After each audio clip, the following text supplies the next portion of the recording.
Hey guys, so a month ago I made a video where I unboxed my newest kick pedal. I have that kick pedal sitting in front of me here now. This is the Tama Speed Cobra 910 2016 edition. And this video is a follow-up to that first video. I wanted to take you guys through how I'm enjoying the pedal, what I like, what I don't like about it, what my impressions are in the last month. I've filmed 3 drum covers and 3 lesson videos with this pedal so far, so that's 3 new tracks that I've had to learn. And I feel like that I've spent enough time on the pedal at this point to be able to sit down and talk about what I like and what I don't like. So just before we get into this video, I recommend you go back and check out that unboxing video if you have yet to see it. A lot of the things I'm going to be talking about here are going to be direct follow-ups to where we left off in that video. Something that I talked about in that video was my decision for going forward and why I went with this guy. I mentioned to you guys that I was going to get the DW9000XF, and part of the reason I went against getting that pedal and got this guy instead was because I wanted to eventually upgrade to a double kick drum configuration where I have 2 bass drums in my drum set. I want to do that in the next couple months here. So what I told you was I decided to go with this pedal because I already have the older version of it, and then I can use this pedal, the actual main pedal, along with the main pedal off the last one as my 2 individual kicks for my 2 individual kick drums when I get that configuration built. As you guys know, I read all the comments, I reply to all the comments that you guys drop, so I am checking out the comments on that video. I was educated in how the Axis longboard pedals work, as well as the thing that I mentioned about the built-in trigger on the kick pedal. So the first thing that was really interesting to me is that I actually had it wrong. I had 2 things wrong that I was talking about in that video. First was I was really interested in the Axis longboards because they have a feature where you can actually trigger the pedal itself. Well, some of you guys brought it to my attention that that's not actually exclusive to Axis,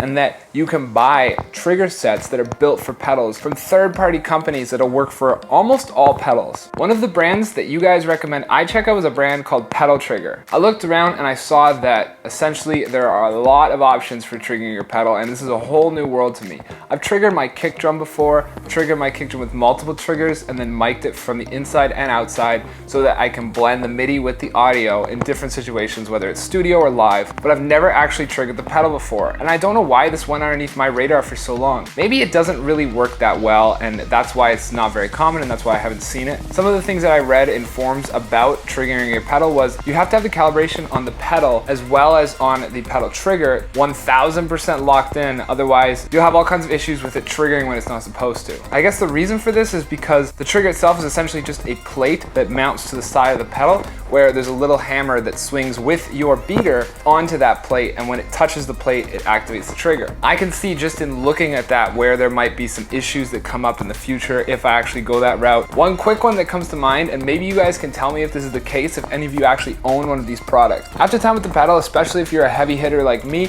so many swings, eventually the bracket inside of here, the bearing itself may come loose and the base plate get pushed down farther and this get pushed back. And that creates this uneven level in your beaters, which I have going on right now. I can totally imagine that if that happened with your bass drum pedal while the trigger was attached to it, that this would unsync the 2 so that the trigger wasn't actually performing as accurate as it could be. Maybe this is true. Again, this is just me speculating. I don't know. I am super interested in all of it, and I'm gonna pick up some of these products. I just need to decide on which one and for what pedal I'm gonna be getting it for. Let me know if you guys have used Pedal Trigger or any other products similar, or if you own Axis that have the trigger built in like I was talking about in that first video. Let me know if it actually works like it's intended, or if you guys have had issues with it yourself along these lines. Another thing that I need to correct from that first video was I mentioned that I wanted to get the Axis longboard, but I wanted to buy single foot Axis pedals so that when I get those 2, those will be for my double bass drum configuration later down the line. And because I don't have an actual 2 bass drum configuration at the moment, I need to go with the double for now, and that's why I went with the Speed Cobra instead of getting 2 single Axis a month ago. Well, one of you corrected me on that. It turns out that all of the Axis pedals, the slave pedal and the direct pedal itself, can act as single foot pedals. I knew that the Demon Drive by Pearl had this functionality to it. I didn't know that any other manufacturer on the market did. So that was completely new to me too. And what's silly about it is all I had to do was look. If you look at the Axis, you can see spring mounts on the side of the slave pedal as well as where you would attach bearings and a beater. So that's all pretty cool. You can trigger any pedal with different brands, and the Axis longboards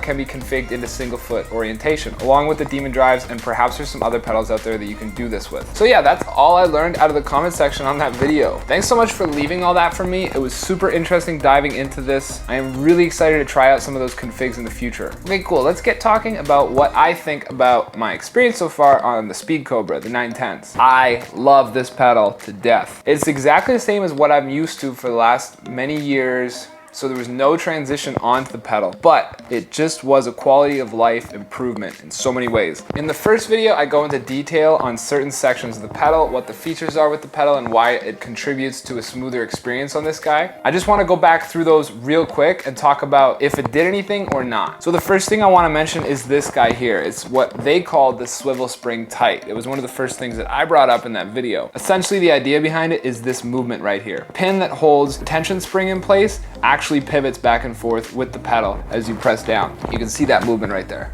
I think this is making a ton of difference. There's something about the pedal that just feels so smooth. It just glides. I think that's where it's coming from. That's the only real difference between this and the last pedal that could contribute to a serious ramp up in smoothness. So that guy right there, I absolutely love. Basically, the concept is super simple. When you get to the top of the swing, it requires the same amount of force down to keep the beater swing moving forward as it did at the bottom half of the swing. This can't be said about other pedals because they don't have this pin movement, this pin motion. The next thing that I brought up as a feature in that last video was this right here.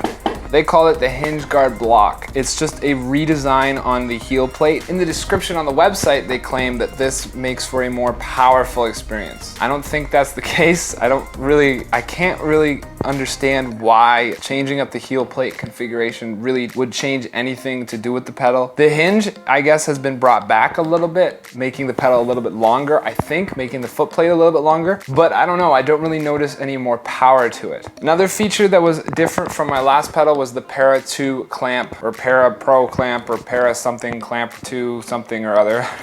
It's this guy here. It's just the clamp. It's just the hoop clamp that you use to attach this guy to your bass drum hoop. They upgraded the design on it, made it a little bit beefier. I can't say it's made a difference at all. This pedal has been moving. It's been swaying, specifically to the right. I'll have it lined up and then I'll be playing for a while and the heel plate will swivel out to the right and I'll have to undo the clamp, put it back into place, and then reclamp it. I don't know if that has anything to do with this new clamp. It's just despite them attempting to make it more heavy duty, it didn't come out that way or something. I don't know what it is. I've just noticed that this guy's sliding where the last pedal didn't. I've got it configured right now so that the clamp itself, there's very little play. So when I put the clamp on the hoop and I really crank it, it is really suffocating that wood. And in that configuration, it hasn't been sliding. But I didn't have to do that with the last pedal, so I can't say it's necessarily an upgrade. I think whatever they've done, they sort of, don't fix it unless it's broken, and I don't think the last one had anything wrong with it. Another feature they talked about, highlighted, was the super stabilizer design. This is just referring to the bottom of the pedals themselves. When I made my first video, I turned the pedal over, took a look at the underside. I claimed that there was no real difference, and I doubted that I would actually notice anything when it came to playing time. I notice for sure my left foot is not sliding away from me. I think that's for two reasons. The first is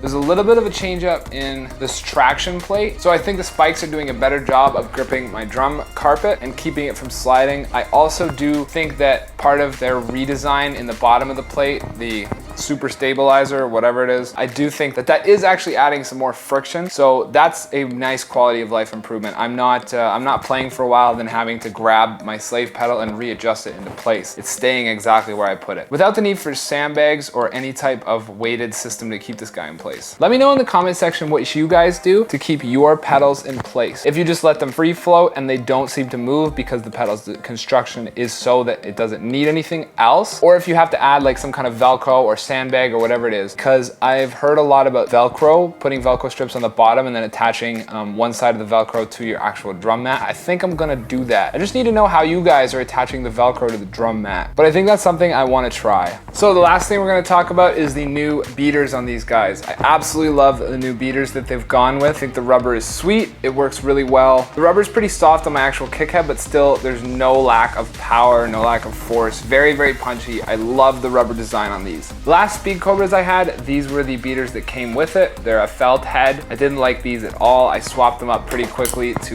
these guys, which I'm sure a lot of you recognize. These are the Iron Cobra beaters. These are the wood versions. These pack a mad super punch. Obviously they're wood, but they're super hard on your kick head. I've put holes in multiple kick heads because of these guys, but these are weighted very similarly, and they do pack a lot of punch similar to the Iron Cobra woods, but they aren't doing as much damage to my kick head. So I'm super stoked on that, super stoked on those beaters. One thing I want to talk about while we're on the topic of beaters, you guys all mentioned after I brought up the fact that I was using the Pearl Eliminator beater as my beater for my electric kit for practicing, a lot of you mentioned, yo, like Wyatt, what are you doing, man? Like, you can't use a mesh head with a felt beater. I was like, what do you mean? Like, of course you can, why not? Who cares?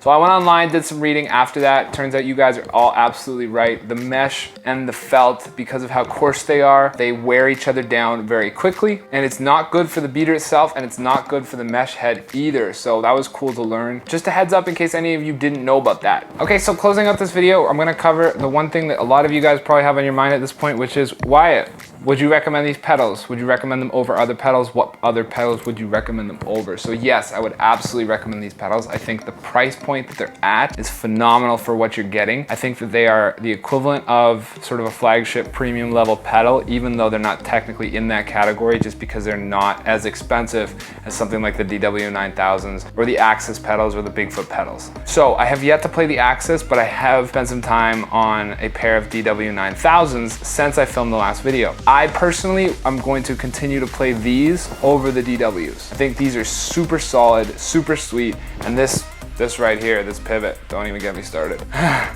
love it, absolutely love it. So yeah, I do really like these pedals. I think that for the price point, you are getting a lot of value here in this package. And I think that anybody going forward purchasing these pedals, especially if you're looking to try longboards or if you've already been on longboards and you want to continue playing longboards, I think it's a phenomenal decision. So there it is, absolutely recommended. If you enjoyed this video, please make sure to hit the thumbs up, give this video a like, hit the subscriber button if you have yet to subscribe to the channel, and don't forget to ring the bell. I've got a lot of really great videos coming up this week that I'm super excited to share with you guys. Some of them have actually already been filmed. I'm just working on editing them. So you're gonna see a lot of new content coming in the next couple weeks. If you want to connect with me further and you want updates on what videos are coming when, make sure to hit me up at my Instagram, my Twitter, and my Facebook. There are links to those on the screen for you right now, as well as in the description below. Thank you so much, and I will see you guys soon with something new.